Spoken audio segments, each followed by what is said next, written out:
got sent back home in 2008. See, I was sentenced for 3.5 years for criminal possession of a weapon, of a firearm in the second degree. So I did the 3.5 years first up north and shit, and then after that, immigration came and snatched me. So they had held me in Batavia facility. That's in Buffalo. So right after my state bill was up, immigration snatched me up.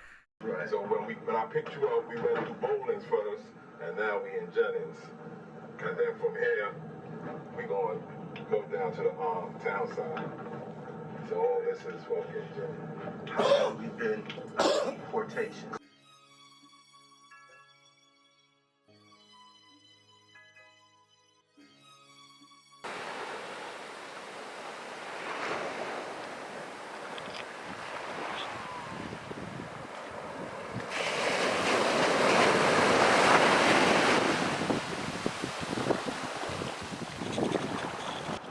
Surf's up.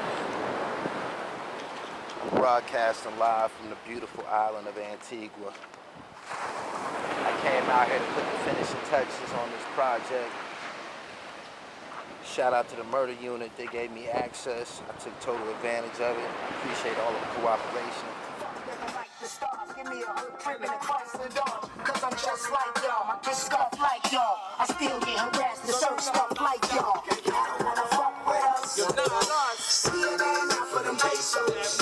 Y'all don't wanna bust with us. Not us. Niggas better move when we say so. We say, what's this out here? CNN ain't real. What's this out here? CNN is what? What's this out here? CNN won't kill. What's this out here? CNN ain't back. Imagine us cowards. You still live with mommy, still get allowance. I chase Henny, bubbling ounces. My return for a short stretch, stuck in the mountains. What's this out here, huh? This is my year. Own shit, kosher. You think not? I give you my ear. Now listen closer. I was born, and I'ma die here. Listen, soldier, I rap and keep one in the holster. Nigga, you front, and I'ma pop one in your shoulder. One in your shoulder. My guns with ammunition, knock you out position. I had your little old missing. Niggas get locked up. I spread my love. Yeah, they leave guard body, but they come home blood. Balloon bag full of weed, yo, I seen you those. And it's all about my niggas, won't mention hoes. Keep it tight on all four corners. Warring shirts, Popo and COs, they all get murked. They go. Y'all don't wanna fuck with us. Not us. CNN out for them pesos. That money, yo. Y'all don't wanna bust with us. Not us. Niggas better move when we say so. What's this out here? CNN ain't real. What's this out here? CNN is what? What's this out here? CNN won't.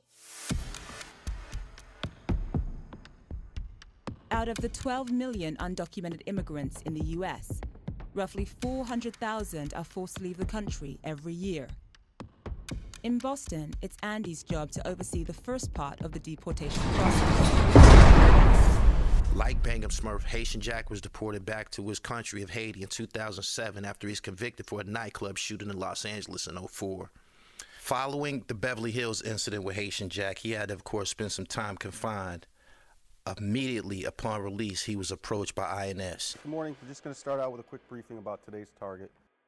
Our target today is going to be a 23-year-old Dominican male. He's 5'8", about 132 pounds. He's removable potentially for his convictions for distribution of Class A heroin. Sean accepted temporary deportation to his native country of Belize 4 weeks after being detained by immigration officials following his release from a 9-year prison sentence for his involvement in a 1999 shooting in a New York City nightclub. Some deportees leave the United States under the impression that they can reapply for citizenship after being deported for 10 years. 6Ev has been living in exile for the last 12. I did 2 prior pieces on the Murda Unit. Did you get a chance to check them out on YouTube? I seen part of one, Baby Bar part. Okay. Like I just like barely listen to it. You know what I'm saying? Give me your opinion. Was it accurate? Was it accurate well for put the together most part. depiction of the Murda Unit? Yeah, for the most part, it was accurate to me. You know what I'm saying? Like, I don't really. This is my only interview, and you know what I'm saying? I don't really know you like that. I talked to you a few times, and then, you know, you reached out to me and said, yo, man, I want to come down there and see you. You know what I'm saying? And you came. Most niggas say, yo, we coming, they never reach. Right.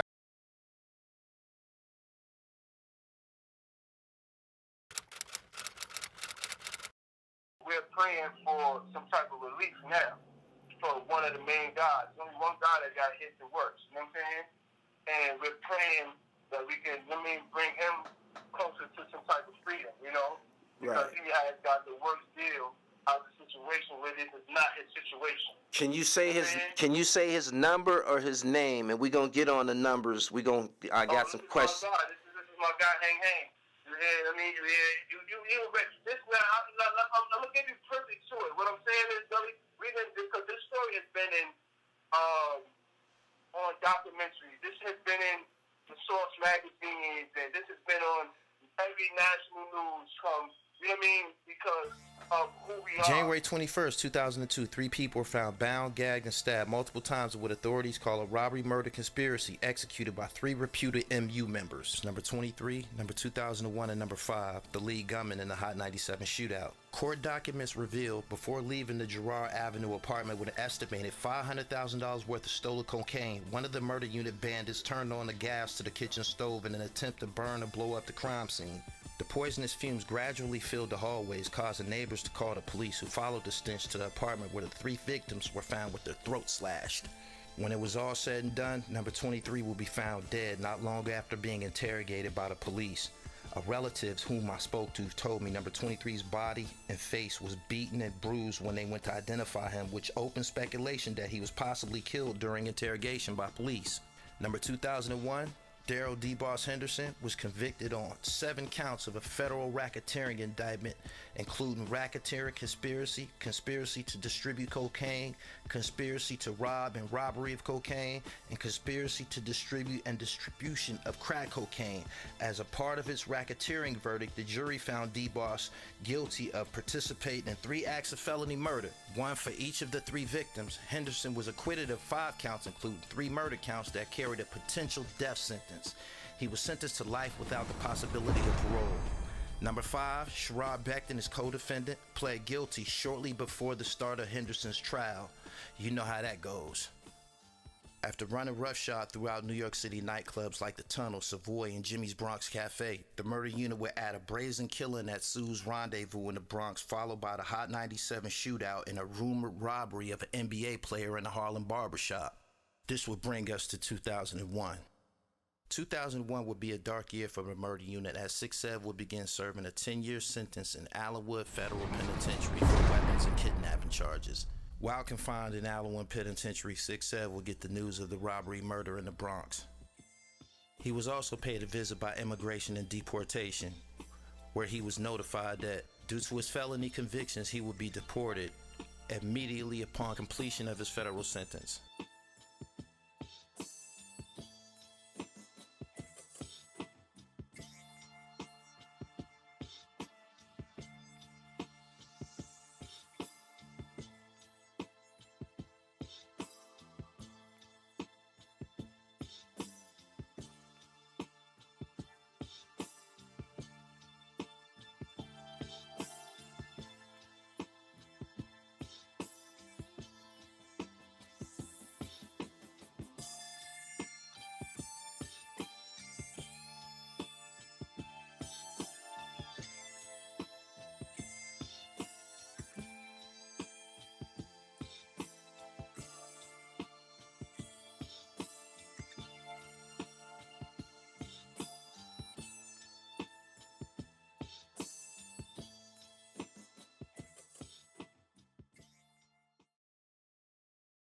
You appeared in the phone time video, right? Yeah. That was the first video with Capone coming out of jail? Yeah, phone time and Y'all Don't Wanna Fuck With Us. Was that your first time meeting Capone? When he came out of jail. When he came out? Okay. What do you remember about recording those videos? Those was like, that was a big deal because that was the follow-up to the CNN War Report album. So that reunion album was a really big deal. What you remember about the video and, just what was the environment like during that time? It was a good environment, man. Cause that was actually a real dice game too, man. It was a good environment. Everybody was, love was around. And, it was just good. Wasn't no negativity shit there, nothing. Right. You know what I mean? The other one, Y'all Don't Wanna Fuck With Us, that was shot in Harlem. Okay. Yeah. one of them little lots, like open lot part. Yeah. Part of it anyway, and then some of it was on 125th, in a building they had there set up, whatever.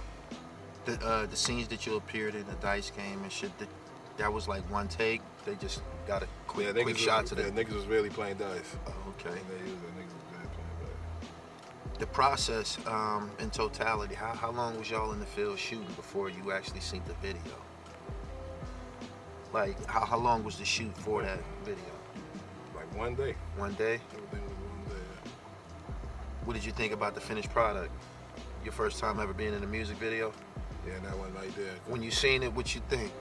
I think it came out good. I was like, yeah, it's good. Nice hood, give you a little hood feeling, you know what I'm saying? Like ghetto. Right. Know, for our people, you know what I mean? No doubt. Yeah. Prior to meeting Noriega, was you a fan of CNN music? Or you was in jail when they Not blew really. up? I wasn't a fan of it, really. I was in jail. I wasn't a fan of nothing, too much of nothing, man. I just, you know what I'm saying? Right. And then after meeting him, he was cool. Everything was good. He started moving with us. That's how he got his number 57. He was from 57 Ave. Right. And he got his number based on that 57. Can you recall who introduced you to him? Down Leezy. Okay. Do you remember the day that you met Nore for the first time? Nah, but I know Dan Leezy was like, yo, I know a nigga in Queens, you know what I'm saying? He used to live in Queens and whatever, you know what I mean? Right. And he introduced us. And from there, you know, I get him and Dan Leezy, I guess, had a little growing up together, you know what I mean? They had time in with each other, so that's how they knew each other, and then he introduced it to us, and from there everybody just clicked in, you know what I'm saying? We started running with him. My last 24 hours with 6 was spent sightseeing and taking in all of the word-of-mouth history of the island in Antigua. So this is a slave house. Boom! Yeah, that's crazy. Not too sure. The full history. Damn, I wonder how many slaves is housed in here. You have a place there. Probably y'all should tell me, because you have another place over there that you sit down in like a theater and they show you everything about the island. Okay. How the slaves become and how I become here. So yeah. Right. You were born here? Yeah, Antigua. No doubt. From Grace from the ghetto. I ate yellow snapper. I drank homemade sorrel and ginger beer. I bought things from the local vendors. I got in tune with the island medicines and natural remedies. They got fruit in the islands that never even made it to the United States. I'll take 2 of these, homie. We rode around the city. I smoked my weed, then we went back to the alley where I ventured off filming and made a wrong turn and got lost.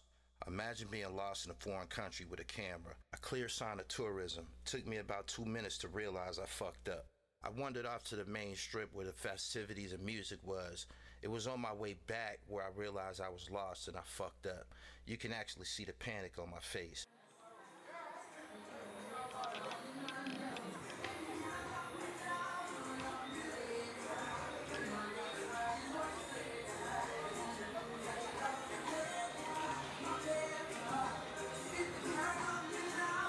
You with the dribble. You watching Gully TV.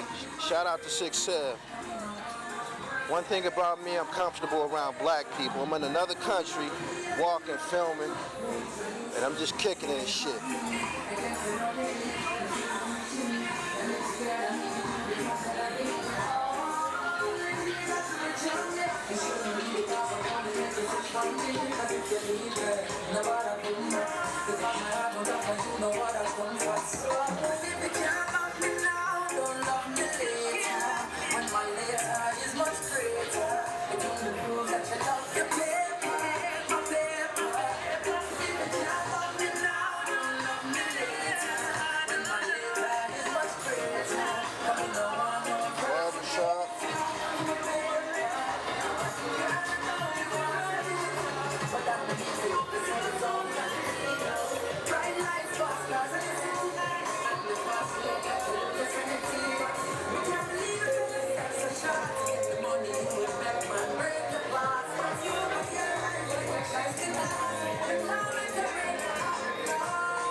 Subscribe to the channel, The Real Gully TV. Look at all these beautiful black people.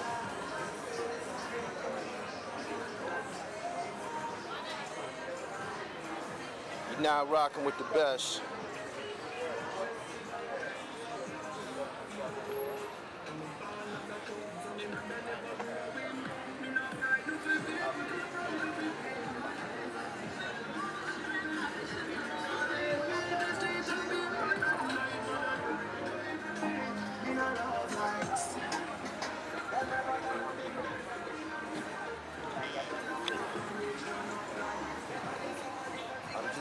Chilling.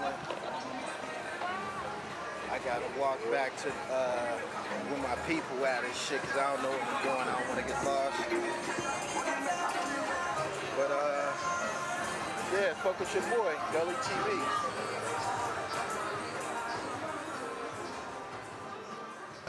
It was on my way back where I realized I was lost and I fucked up. You can actually see the panic on my face. I was so scrambled that at some point I turned the camera upside down. Now walking back, I gotta walk through this maze of alleys. As I'm walking through these dark connected alleys, I gotta walk past different squads of niggas hustling in the alley to make it back to 6'7" and his crew. Now this whole scene that I'm walking through, this shit is like reminiscent of fucking Shotters or Belly and shit. All you hear is island music. There's wild dogs running through, and I'm walking with my camera in my hand. Ultimately, I'm already playing out my fate. I'm saying to myself, push come to shove, I'm gonna walk back out to that main street and tell the fucking police I'm a tourist and da-da-da-da-da. But then they gonna wanna know how the fuck did you get from your fucking resort down here into this fucking slums, and who are you with? And if I tell them who I'm with, then shit gonna hit the fan, because I'm with a deportee, a notorious deportee. Man, I just got to stepping, man. Just stepping and shit. Walking back to where I felt that, 6'7", them guys was located. My heart beating, real panic.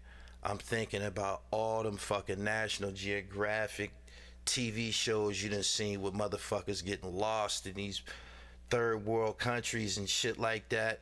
And right in the middle of me having these thoughts, one of the guys that was with 6'7" was walking through the alley actually looking for me. They detected that I was going a little bit too long, and that's how I made my way back to the alley.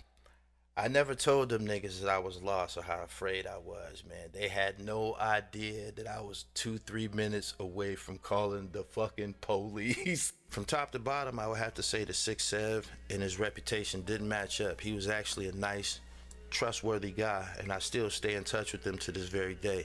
As far as the rest of the Murda Unit, you wouldn't even recognize these brothers these days. All the robberies and shootings are long behind them. They're all grown men now with families. These days, you can catch most of the recently released core members of MU, refined and packaged as the Smoke Champs podcast, a pro-marijuana spinoff of Noriega's Drink Champs. In 2021, Baby Bob launched his own brand, Trench Baby Clothing, endorsed by yours truly, The Dribble. If you enjoyed this video, like, share, comment below, and remember, keep it gully. Peace. The world. That's right. I know to survive this stupid purge. Because when the time comes back, I go to purge them ass.